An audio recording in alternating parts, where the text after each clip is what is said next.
ভারত সরকারের কৃষি মন্ত্রক ও দূরদর্শন শান্তিনিকেতন নিবেদিত কৃষি দর্শন অনুষ্ঠানে আপনাদের স্বাগত জানাই।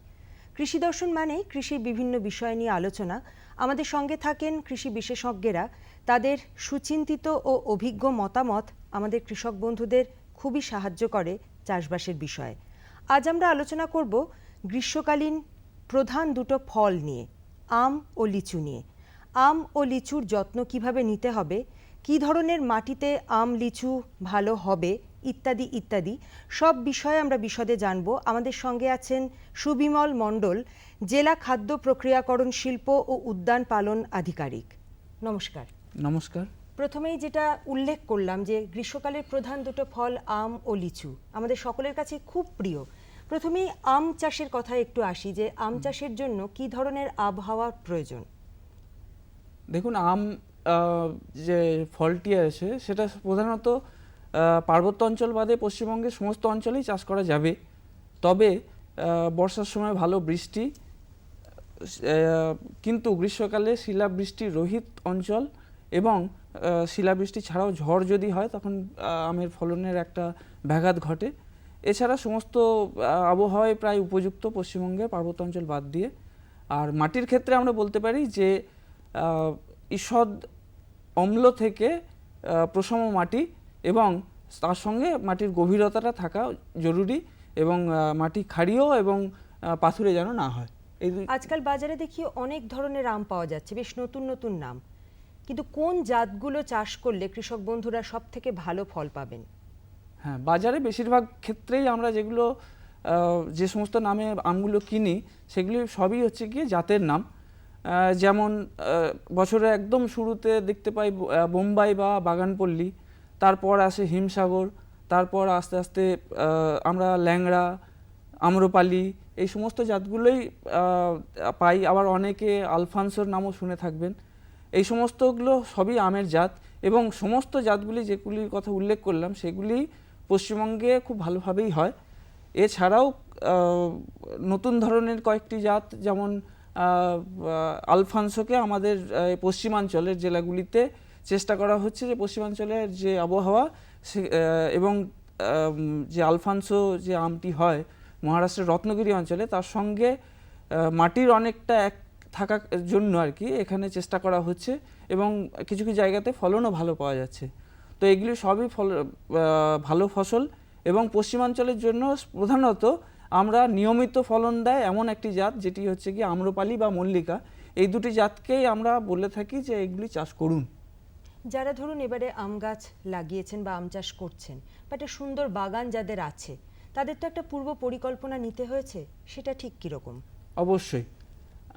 দেখুন, আম একটা দীর্ঘদিনের ফসল, কাজেই এক্ষেত্রে আমাদেরকে আগে পূর্ব পরিকল্পনা যদি না করা হয়ে থাকে তাহলে কিন্তু বাগানটা দীর্ঘস্থায়ী হবে না। সেই জন্য বাগানের পরিকল্পনাটা যে বর্ষাতে আম গাছ লাগানো হবে তার গ্রীষ্মকাল থেকে শুরু করতে হবে, বা তারও আগে আমাদের যে দক্ষিণ দিক এবং পূর্ব দিক এবং উত্তর দিক, এই দুটোর দিকে যদি বায়ু নিরোধী বিভিন্ন গাছ বসিয়ে দেওয়া যায় তাহলে ঝড়টাকে অনেকটা রক্ষা করবে। এবং তার সঙ্গে সঙ্গে যে বছর লাগানো হবে, যে বর্ষাতে লাগানো হবে, সে বছর গ্রীষ্মকালে জমি ভালো করে পরিষ্কার করে লাঙল দিয়ে এবং 10 মিটার 10 মিটার দূরত্বে যদি হিমসাগর, ল্যাংড়া ইত্যাদি জাতের চাষ করা হয়, আর যদি আম্রপালি বা মল্লিকা চাষ করা হয় তাহলে 5 মিটার 5 মিটার দূরত্বে গর্ত খুঁড়তে হবে। গর্তের মাপ কত হবে না, 1 মিটার গুণিতক 1 মিটার গুণিতক 1 মিটার, অর্থাৎ দৈর্ঘ্য, প্রস্থ এবং গভীরতা তিনটেতেই 1 মিটার হবে। গ্রীষ্মকালে যে গর্ত খোঁড়া হলো তার 2 মাস তাকে রোদ খাওয়াতে হবে। রোদ খাওয়ানোর পরে তাকে ওই গর্তটাতে আবার মাটি দিতে হবে। মাটি দেওয়ার সময় আমাদের খেয়াল রাখতে হবে যাতে 50 কেজি ম্যাক্সিমাম গোবর সার, এবং যে সমস্ত শুকনো অঞ্চল রয়েছে বিভিন্ন এই পশ্চিমাঞ্চলের অঞ্চলগুলিতে উই পোকার আক্রমণ খুব বেশি, এক্ষেত্রে আমাদেরকে কার্বোফুরান বা ফুরাডান দানা বীজ দিতে হবে 50 গ্রাম, এবং সিঙ্গেল সুপার ফসফেট 500 গ্রাম মতো দিয়ে মাটি দিয়ে গর্তটা পূরণ করতে হবে, এবং তার 1 সপ্তাহ পরে আমাকে চারাটা রোপণ করতে হবে একদম বর্ষার শুরুতে, যাতে গোটা বর্ষাটা সেই গাছটা পায় এবং গাছটা এস্টাবলিশ করার যথেষ্ট সময় পায়। আম গাছের চারাগুলোর নিশ্চয়ই নিজস্ব কিছু বৈশিষ্ট্য আছে, সেগুলো কি? অবশ্যই, যেমন আমি বললাম যে জাতের কথা, তো জাত নির্বাচনটা একটা অত্যন্ত গুরুত্বপূর্ণ। কোন অঞ্চলে লাগাচ্ছেন, সেখানে কি জাত লাগাবেন, আপনার পছন্দ এবং তার সঙ্গে বাজারের চাহিদা দুটো মিলিয়ে জাত নির্বাচন করলেন। এবং তার সঙ্গে যখন যে ধরুন নার্সারি থেকে যখন চারা গাছ আমাদের কিনতে হবে, তখন কতগুলো বৈশিষ্ট্য আমাদের দেখে নিতে হবে। এক এক হলো যে সেটা অবশ্যই যাতে জোড় কলমের চারা হয় এবং গাছের উচ্চতা 2 থেকে 3 ফুটের কম না হয়। তার সঙ্গে সুস্থ নিরোগ চারা দেখে তবেই কিনুন। এবং আরেকটা জিনিস যেটা দেখবেন সেটা হলো যে মূল যেন একদম কচি মূল বেরিয়েছে, সেই অবস্থাতে লাগালে সেই গাছের বেঁচে যাওয়ার সম্ভাবনাটা অনেক বেশি থাকে। সেই জন্য যাতে নতুন মূল বেরিয়েছে সেই গাছটা দেখে কিনতে হবে। চারা তো লাগানো হলো, কিন্তু তারপরে যখন যত্ন আত্তির পালা আসে তখন সার প্রয়োগ করতেই হয়। অবশ্যই কি সার প্রয়োগ করতে হবে? চারা লাগানোর সময় সার প্রয়োগের কথা বললাম। প্রথম বছর আর কিছু দেবেন না, এরপরে তার পরের বর্ষার আগে থেকে সার প্রয়োগ শুরু হবে। সার প্রয়োগের আমরা যেটা সাধারণভাবে বলে থাকি যে আম গাছের ক্ষেত্রে মোটামুটিভাবে 70 থেকে 80 গ্রাম নাইট্রোজেন, 60 গ্রাম মতো ফসফরাস আর তার সঙ্গে 70 গ্রাম মতো পটাশ সার প্রথম বছরে দেবেন।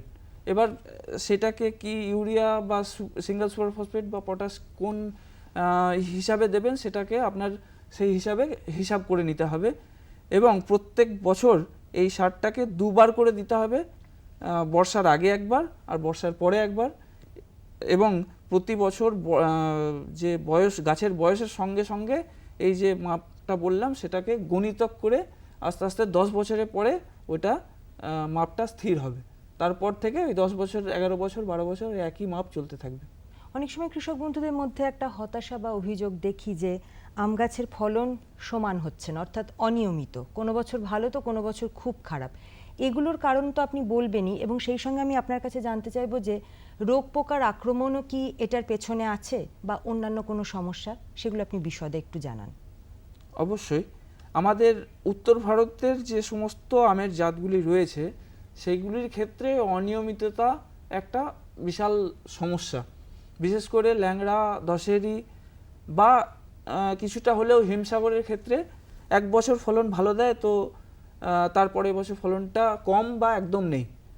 তো এই যে সমস্যাটা আছে এটা প্রধানত জাতের সমস্যা, তাছাড়াও আরও অন্যান্য অনেক সমস্যা আছে। তো কতগুলি উপায় অবলম্বন করলে কিন্তু প্রত্যেক বছরই আমরা অল্প বিস্তর ফলন পাবো। যেমন হলো গিয়ে 1 নম্বর জাত নির্বাচন। জাত নির্বাচনটা আমাদের এমন করতে হবে যে সমস্ত জাতগুলি প্রত্যেক বছর ভালো ফলন দেয়, যেমন আম্রপালি বা মল্লিকা বা রত্না, যে সমস্ত জাতগুলি হাইব্রিড প্রজাতির বা সংকর জাতের এবং তার সঙ্গে এর গুণমানও যথেষ্ট ভালো, এই সমস্ত জাতগুলি চাষ করতে হবে প্রথম। দ্বিতীয় হলো যে বছর ফলন প্রত্যেক গাছেই বেশি হচ্ছে সেই বছর ফলনটাকে একটু কম নেবো আমরা। তাহলে কি হবে না, সেই বছরের যে সমস্ত খাদ্য সঞ্চিত থাকবে সেটা সামনের বছরে যখন কম ফলন হবে সেই কম ফলনের বছরে ভালো ফলন হবে তুলনামূলকভাবে। আরেকটা জিনিস করা যেতে পারে, যদি আমরা রাসায়নিকে ব্যবহার করি, প্যাক্লোবিউটাজোল বলে একটি রাসায়নিক আছে যেটা একটা নির্দিষ্ট মাত্রাতে প্রয়োগ করতে হয়। প্রয়োগ মাত্রাটাই হলো একটা হিসাব রয়েছে। হিসাবটা হলো যে গাছের টোটাল যে বাইরের পেরিফেরি সেটাকে যদি আমি ব্যাসার্ধ নিই, ব্যাসার্ধ গুণিতক 4 মিলিলিটার, সেইটা 20 লিটার জলে গুলে স্প্রে করতে হবে। সেই প্যাক্লোবিউটাজোল যদি স্প্রে করি বা হচ্ছে গিয়ে মুকুল যদি ঝরিয়ে দিয়ে এবং হচ্ছে নিয়মিত জাতের যদি চাষ করি তাহলে কিন্তু এই অনিয়মিততা ফলনটার অনেকটা রোধ করা সম্ভব। আর একটা সমস্যা রয়েছে, সেটা হচ্ছে গিয়ে চাষিরাও আমাদের কাছে যখন আসেন তখন বলেন যে ফল ঝরে যাচ্ছে। হ্যাঁ, তো ফল ঝরে যাওয়ার একটা কিন্তু বড় কারণ হচ্ছে গিয়ে সমস্ত ফল কিন্তু আপনার হবে না। যতটা ফল শুরুতেই হয়েছে ততটা ফল যদি পাকে তাহলে তার পরের বছর ফল দেবে না বা গাছটা চিরকালের জন্য বন্ধাও হয়ে যেতে পারে। কাজে কিছু ফল ঝরবে প্রথম কথা। আর দ্বিতীয় কথা, ফল ঝরার কারণ আরেকটা, যেমন এবছর যেমন গ্রীষ্মকাল, এখন খুবই আপেক্ষিক আর্দ্রতার পরিমাণটা কম, আপেক্ষিক আর্দ্রতার কম, এবং তার সঙ্গে যদি জলের যোগান অর্থাৎ জলসেচটা যদি সঠিক পরিমাণে না হয়, তাহলেও কিন্তু জল এই ফল কিন্তু ঝরে যাবে। আর ফল ঝরাটা কমানোর জন্য যদি 2% সোহাগা স্প্রে করা হয় যখন মুকুল আসবে, সেই সময় ফল ঝরাটা তুলনামূলকভাবে কম হবে। এছাড়াও জিব্বেরেলিক অ্যাসিড এবং ন্যাপথাইল অ্যাসিটিক অ্যাসিড এগুলো যদি পরিমিত আকারে স্প্রে করা হয়, তাহলে ফল ঝরাটা তুলনামূলকভাবে কম হবে। লিচুর আলোচনায় আসবো, কিন্তু তার আগে আমি জানতে চেয়েছিলাম আপনার কাছে যে রোগ পোকার সম্পর্কে যদি আপনি একটু সংক্ষেপে বলেন, বিশেষ করে আমের ক্ষেত্রে। আমের ক্ষেত্রে রোগ পোকা অবশ্যই খুব প্রয়োজনীয় একটা বিষয়। যেমন পোকার ক্ষেত্রে যদি বলি, শোষক পোকা, দোয়ে পোকা, এগুলি সবই খুব, এবং তার সঙ্গে কাণ্ড ছিদ্রকারী এবং ফল ছিদ্রকারী পোকা, এই তিনটি প্রধান পোকা। দোয়ে পোকা হচ্ছে গিয়ে আপনার মাঘ মাস থেকে এই বৈশাখ মাসের সময় আক্রমণ করে এবং ফলের মোটা এবং নতুন যে সমস্ত পাতাগুলি রয়েছে সেই পাতাগুলিতে রস চুষে খায় এবং তার ফলে ফলন কিন্তু হ্রাস পায়। শোষক পোকার ক্ষেত্রে আক্রমণটাতে আমরা দেখি যে ফলের উপরটাতে আক্রমণ হয়েছে, পাতাতে আক্রমণ হয়েছে, এবং তার ফলে ফলের ওপরে কালো দাগ, কালো ছোপ ছোপ দাগ হয়। আবার ইয়ের ক্ষেত্রে, কাণ্ড ছিদ্রকারী পোকার ক্ষেত্রে আমরা যে সমস্ত জাতগুলি সাধারণত পরের দিকে ফলন দেয়, সেই সমস্ত জাতগুলির ক্ষেত্রে এর প্রকোপটা আরও বেশি। তার ক্ষেত্রে আমাদেরকে সঠিক সময়ে সঠিক ব্যবস্থা অবশ্যই নিতে হবে। আর রোগের ক্ষেত্রে, আর রোগ হলো সাধারণভাবে যেটা দেখা যায় অ্যানথ্রাকনোজ বা ক্ষত রোগ, যেটার ক্ষেত্রে আমাদের দেখতে পাওয়া যায় যে মোটার কাছাকাছি অঞ্চলটাতে প্রথমে বাদামি, তারপরে আস্তে আস্তে কালো দাগ হয়েছে, এবং যদি বৃষ্টি হয় তাহলে আস্তে আস্তে দেখতে পাবো যে ঝুলের মতো লাগবে, যে কালো ঝুল গাছের মানে ফলের চারদিকে ঝরেছে, এবং তার ফলে ফলনটা হ্রাস পাবে, ফলনের অনেকটা কমে যাবে এবং দামও হ্রাস পাবে। তার সঙ্গে সঙ্গে ওর যদি ফলনটা পাইও, তার কিন্তু দীর্ঘকালীন যে ওর সংরক্ষণের ক্ষমতা, সেটাও কিন্তু কমে যাবে। এবারে একটু লিচুর প্রসঙ্গে আসি। আপনি বলুন যে লিচুর ক্ষেত্রে কি কি ব্যবস্থাপনা গ্রহণ করলে একজন কৃষক বন্ধু ভালো ফলন পাবেন? লিচুর ক্ষেত্রে অবশ্যই বিভিন্ন ধরনের ব্যবস্থাপনা রয়েছে। পশ্চিমবঙ্গে যে সমস্ত জাতগুলি চাষ করা হয়, খুবই ভালো জাতের চাষ করা হয়। যেমন হচ্ছে গিয়ে এখানে সবথেকে যে জাতটি চাষ করা হয় সেটি হলো বোম্বাই, দ্বিতীয় যে জাতটি রয়েছে সেটি হলো চাইনা, এছাড়াও বেদানা জাতের চাষ করা হয়। বেদানার ফলন তুলনামূলকভাবে কম হলেও এর কিন্তু বাজারে এর দাম খুব ভালো পাওয়া যায়, এবং যেহেতু বীজটি ছোট সেই জন্য সবাই পছন্দও করেন। তো বিভিন্ন ধরনের ব্যবস্থাপনার মধ্যে কতকগুলি, যেমন হলো হচ্ছে গিয়ে আমরা যেমন লিচু যখন খাই দেখবেন, তখন বা বাজার থেকে যখন কিনি তখন দেখবেন যে একটা সঙ্গে ডালও রয়েছে। এটি কিন্তু যেটাকে আমরা বিজ্ঞানসম্মতভাবে বলি ন্যাচারাল প্রুনিং, বা যেহেতু লিচুর ক্ষেত্রে নতুন ডালেই কেবলমাত্র ফল আসে, তো আমাদের পুরনো ডালগুলোকে ছাঁটার খুব দরকার। সেই জন্য লিচুর ক্ষেত্রে এটাতে আমরা কি করি, ফল পাড়ার পরে নতুন ডাল ছাঁটতেই হয়, তো সেক্ষেত্রে আমাদের নতুন ডাল ছাঁটাটাও একই সঙ্গেই হয়ে যায়। তো চাষিরা এটা সাধারণত করে থাকেন, এটা একটা খুব ভালো প্র্যাকটিস। তার সঙ্গে সঙ্গে আরও বিভিন্ন ধরনের সময় মতো জলসেচ দেওয়া, বিশেষ করে ফল আসার পর 4 থেকে 5 দিন অন্তর, এবং যদি জলের মানে বাতাসে আপেক্ষিক আর্দ্রতা খুব কম থাকে, তাহলে জলসেচটা 4-5 দিন অন্তর অবশ্যই দিতে হবে। এবং তার সঙ্গে সঙ্গে একটা জিনিস বলি যে আম এবং লিচু দুটোর ক্ষেত্রেই যদি পশ্চিমাঞ্চলে চাষ করতে হয়, তাহলে কিন্তু ফোঁটা সেচ বা অনুসেচ, যেটাকে ইংরেজিতে ড্রিপ সেচও বলা হয়, সেটিকে কিন্তু অবশ্যই নিয়ে আসতে হবে, এবং চাষিদেরকে দেখতে হবে যাতে সঠিক সময়ে রোগ পোকা আক্রমণ থেকেও যেন সেগুলো বাঁচে। অবশ্যই বাঁচে। ধন্যবাদ আপনাকে, চমৎকার একটি আলোচনা উপহার দিয়েছেন আমাদের সব কৃষক বন্ধুদের জন্য। তাহলে এবছর তো আপনারা শুনছেন, এই কথাগুলো নিশ্চয়ই মাথায় রেখে আপনাদের আম লিচুর ক্ষেত্রে যত্ন আত্তি কিন্তু নিতেই হবে। আর আগামী বছরও যারা চাষ করবেন বলে ভাবছেন আম লিচু, তাদের ক্ষেত্রেও বলবো যে এই কথাগুলো যেগুলো বললেন আজকে আমাদের বিশেষজ্ঞ, সেগুলো যদি মাথায় রেখে আপনারা একটা সুন্দর পরিকল্পনা করেন, তাহলে কিন্তু আর আপনাদের হতাশ হতে হবে না, বরঞ্চ লাভের মুখ আপনারা দেখবেনই। হ্যাঁ কি করি? হ্যাঁ ঠিক এরকমই হবে। এক মিনিট, এই শোনো, আসছি আমি। হ্যাঁ ঠিক হ্যাঁ ঠিক আছে একদম। হ্যাঁ ঠিক আছে। আচ্ছা। কার সঙ্গে কথা বলছিলে এত হেসে হেসে? আরে বাবা, কিষান কল সেন্টার, বিশেষজ্ঞের সাথে চাষের ব্যাপারেই কথা বলছিলাম। সকালেও দুপুরেও আরে বাবা, কিষান কল সেন্টার তো সকাল 6টা থেকে রাত 10টা অবধি খোলা। রোববারেও? হ্যাঁ গো, বছরে 365 দিন। এত ফোনের বিল কে দেবে? আরে বাবা, কিষান কল সেন্টারের পরিষেবা সম্পূর্ণ বিনামূল্যে। কিন্তু তুমি এগুলো জিজ্ঞেস করছো কেন? আমি তো অন্য কিছু ভাবছিলাম। ও কৃষক ভাইরা কৃষিকাজ সংক্রান্ত সমস্যার নিজের ভাষায় তাড়াতাড়ি সমাধানের জন্য ভারতের যে কোনো ফোন থেকে রাষ্ট্রীয় হেল্পলাইন নম্বর 1800-180-15551-এ যোগাযোগ করুন। কৃষকের বন্ধু, কৃষকের কল সেন্টার। সূর্যমুখী চাষ বেশ কয়েক বছর ধরেই বাঁকুড়া জেলায় হচ্ছে। সূর্যমুখী চাষ সম্পর্কে কৃষক বন্ধুদের মধ্যে উৎসাহ অনেকখানি বেশি। আমরা দাঁড়িয়ে রয়েছি বাঁকুড়া জেলার বাঁকুড়া 1 নম্বর ব্লকের রামনগর গ্রামে। সূর্যমুখী চাষ করছেন এমন কিছু কৃষক বন্ধু আছেন আমাদের সঙ্গে। আমরা একটু তাদের সঙ্গে কথা বলে নিই। আমরা প্রথমেই কথা বলবো, আপনার নাম? শ্রীকান্ত মাঝি। কতদিন ধরে আপনি সূর্যমুখী চাষ করছেন? প্রায় 4 বছর। 4 বছর ধরে সূর্যমুখী চাষ করছেন। কেমন লাগছে সূর্যমুখী চাষ করে, কি মনে হচ্ছে? হ্যাঁ ভালো বটে এটা। ভালো। হ্যাঁ খুব ভালো। কোনো রকম সমস্যা সূর্যমুখী চাষ সম্পর্কে?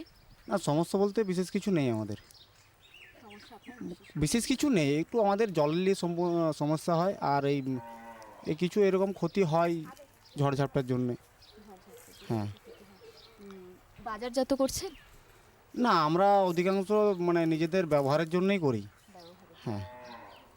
কথা বলে নেব পরবর্তী কৃষক বন্ধুর সঙ্গে। আপনিও সূর্যমুখী চাষ করেছেন, আপনার নামটা আগে বলুন। মানিক কারক। কতদিন ধরে সূর্যমুখী চাষ 3 করছেন? থেকে 4 বছর আমাদের এখানে চাষ হচ্ছে। কেমন লাগছে চাষ করে?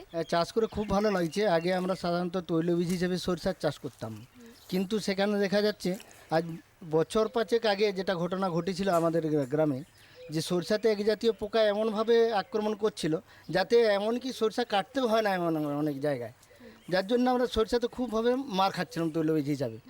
পরবর্তী হিসাবে কৃষি দপ্তর আমাদের বিশেষ করে এডিও সাহেব আমাদের উপদেশ দিলেন সরিষার পরিবর্তে আমরা যেন সূর্যমুখী চাষটা করি। বিগত 3-4 বছর আমাদের চাষটা হচ্ছে। মূলত আমরা চাষটা করছিলাম সাধারণত পারিবারিক প্রয়োজনে, অর্থাৎ যেটুকু আমার ঘরের প্রয়োজন সেইটুকুর জন্যই আগে চাষ করছিলাম।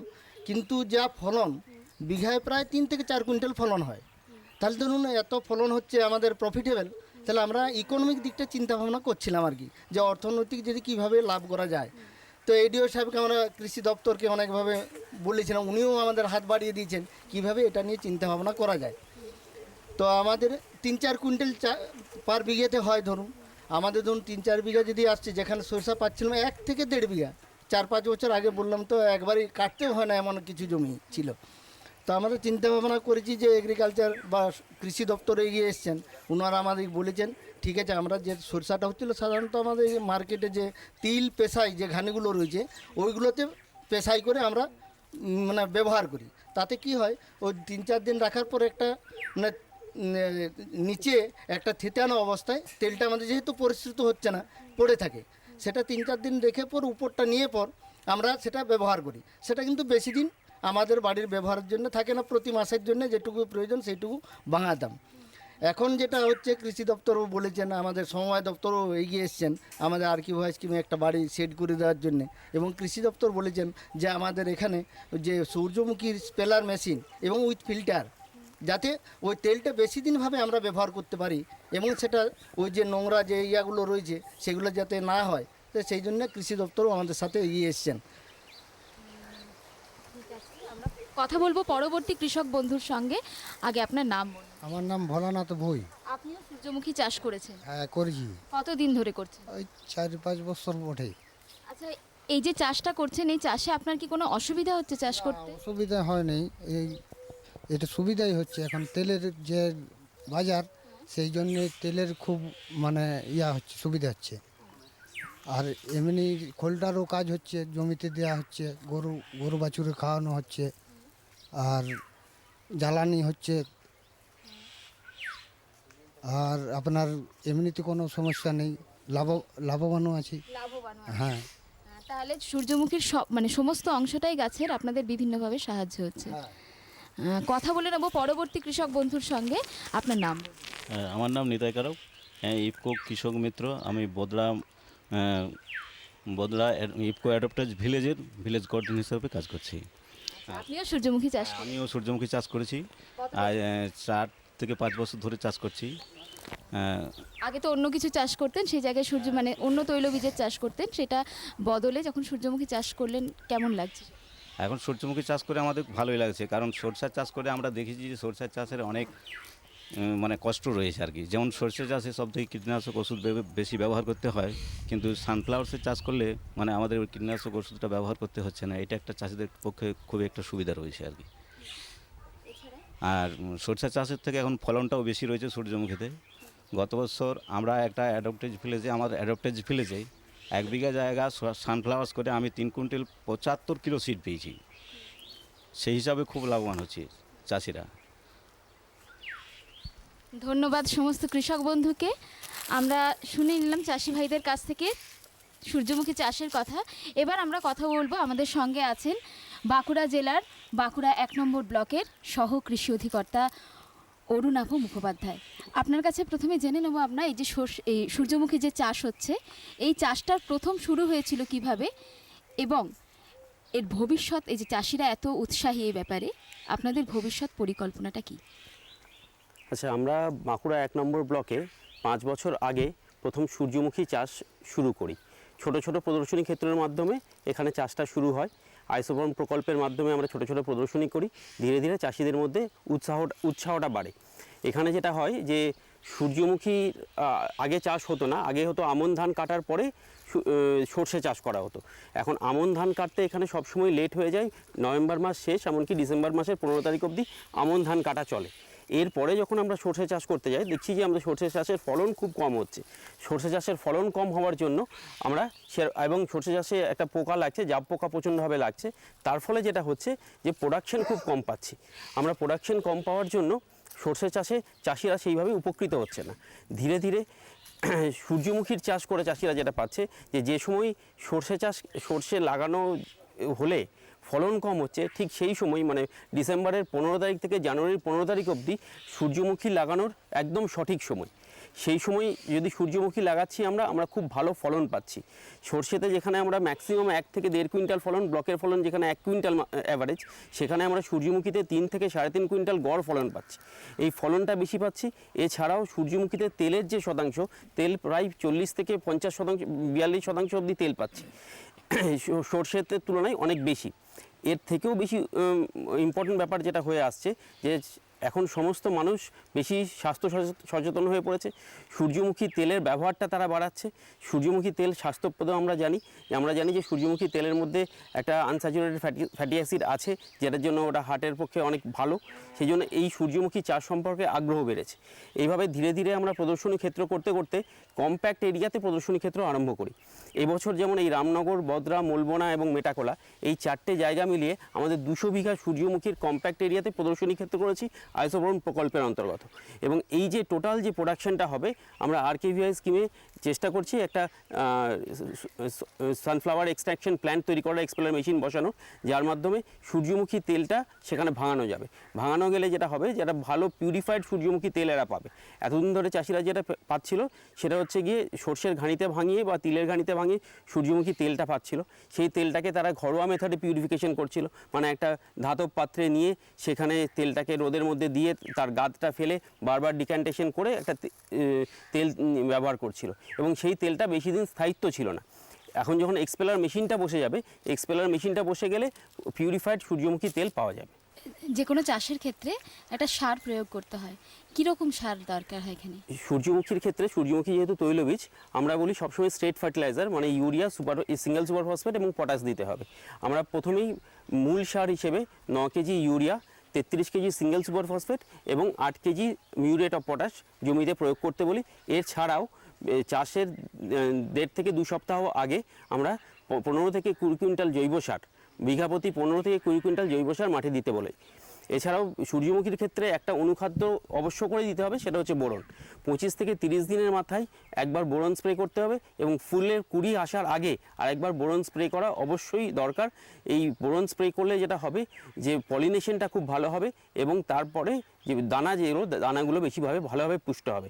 এছাড়া দ্বিতীয়বার যে চাপানটা দিতে হবে সেটা হচ্ছে 30 থেকে 35 দিনের মাথায় গাছের গোড়ায় মাটি তোলার সময় আরও 8 কেজি ইউরিয়া চাপান হিসেবে বিঘা প্রতি দিতে হবে। কৃষক বন্ধুদের ধন্যবাদ জানিয়ে বলি, এমনি আপনারা সূর্যমুখী চাষ সম্পর্কে উৎসাহী, এছাড়া যারা সূর্যমুখী চাষ করতে আগ্রহী তারা এই আলোচনার মাধ্যমে অনেকখানি উপকৃত হবেন। এই নাও আর কিছু বাস। আরে এটা কি ভাই, এতটুকু রাসায়নিক সার? কৃষিকাজ ছাড়ছো কি? কৃষিকাজ নয়, বোকামি ছাড়ছি। মাটির পরীক্ষা করিয়েছি।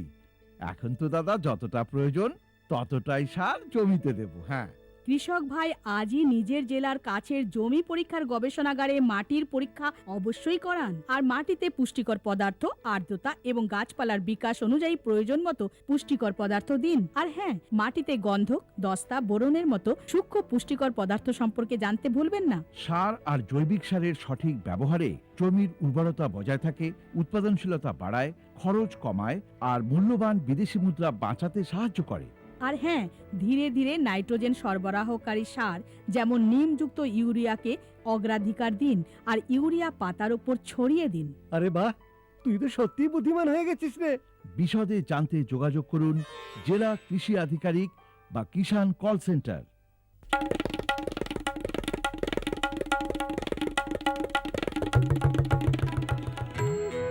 ওমা, আমি স্কুলে পড়তে যাচ্ছি। হ্যাঁ, স্কুল? বিয়ের সময় তুমি না বলেছিলে তুমি লেখাপড়া জানো? আরে মা, ফার্ম স্কুলে যাচ্ছি চাষের বিষয়ে নতুন নতুন কথা শিখতে। আপনিও চলুন। ফার্ম স্কুল, যেখানে জমিতে ফসল বৃদ্ধির প্রত্যেকটি কথা চাষিদের শেখানো হয়, যেমন মাটির হিসেবে সঠিক সার, ভালো বীজ আর প্রয়োজন অনুযায়ী কীটনাশক। কেননা কম খরচে বেশি লাভ। শ্যামু ভাই, সরকার বলছে যে পূর্ব ভারতে দ্বিতীয় হরিত ক্রান্তি আসবে। আরে সে তো পাঞ্জাব হরিয়ানায় হয়েছিল, এখানে তো শস্যের উৎপাদনও কম। সরকারের কথায় কিছু তো সত্যতা হবে। আসলে এখানে বৃষ্টির 3 গুণ হয়। চলো বৈজ্ঞানিকের নম্বর লাগানো যাক। আরে বাহ, এসে গেছেন। নমস্কার প্রধানমশাই। হ্যাঁ ভাই, উর্বর জমির মূল্যকে বোঝো, শুধু প্রয়োজন সঠিক ধরন আর প্রযুক্তি গ্রহণ করার। পূর্ব ভারতে সরকার কম গভীর নলকূপ আর বোরওয়েলের নির্মাণের জন্য সহায়তা দিচ্ছে। কিন্তু সরকার থেকে আর কি পাবো? ভরপুর সাহায্য, জমির প্রস্তুতি থেকে নিয়ে ফসলের কাটাই পর্যন্ত প্রযুক্তিগত পরামর্শ। 1000 হেক্টয়ারের অজস্র এলাকায় চাল আর গমের বিশেষ প্রদর্শনী চলছে। আরে বাহ, তাহলে তো আমাদের ক্ষেতও সবুজে ভরে উঠবে। এই স্বপ্ন কি সত্যি হবে? হ্যাঁ নিশ্চয়, পূর্ব ভারত এখন হরিত ক্রান্তির অগ্রদূত। আসুন একসাথে মিলে কদম বাড়ায়। সুগন্ধের মাতোয়ারায়, সুস্বাদের বাহারে, উন্নতির সুরেতে, ফুটে ওঠা হাসিতে, সবুজে ভরা গাছপালায়, বড় বড় ব্যবসায়, সুমধুর সুকণ্ঠে, হাসি খুশির আগমনে। এনেছেন বাগান পরিচর্যা মিশন।